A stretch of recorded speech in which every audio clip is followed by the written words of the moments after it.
Problem number 13. xy squared plus x multiplied to dx plus y minus x squared y multiplied to dy is equals to 0. So for this, first we have to rearrange the terms and write it in a proper differential form. So we can rewrite this equation as y minus x squared y times dy equals to negative times xy squared plus x dx, and rearranging we get dy over dx is equals to negative x times y squared plus 1. Here we have factored out x divided by y times 1 minus x squared. Now clearly this is a differential equation of order 1 because the highest order differential coefficient is the first derivative of y with respect to x. So the degree will be equals to 1, and this is going to be a non-linear differential equation. Look at the differential equation. This cannot be expressed in terms of the polynomial in derivatives. Problem number 14.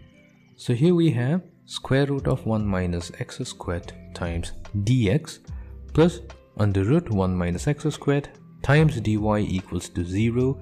We rearrange it to get dy over dx equals to negative times square root of 1 minus y squared divided by square root of 1 minus x squared.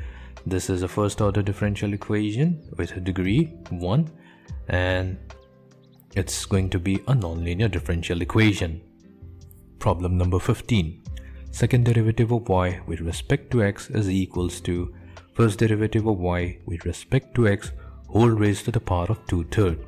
Since we have a radical present on the right hand side, we're going to cube both sides, and that should give us the second derivative of y with respect to x whole raised to the power of 3 is equals to first derivative of y with respect to x raised to the power of 2.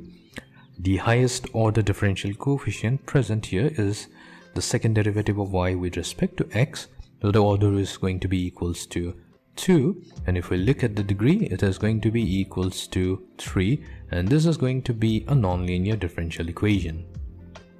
Problem 16. 2 times the second derivative of y with respect to x plus 3 times under root 1 minus first derivative of y with respect to x squared minus y is equals to 0. So we need to rearrange the terms and simplify it to get rid of the square root terms.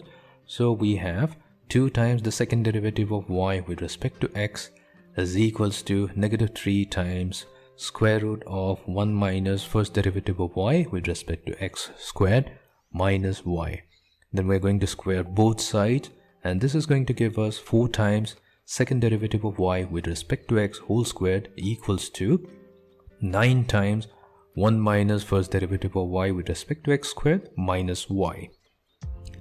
When we look at the differential equation, the order is going to be 2 because the highest order differential coefficient is second derivative of y with respect to x. When we look at the power of the second order derivative, so that is 2, so the degree is going to be equals to 2, and this is also going to be a nonlinear differential equation.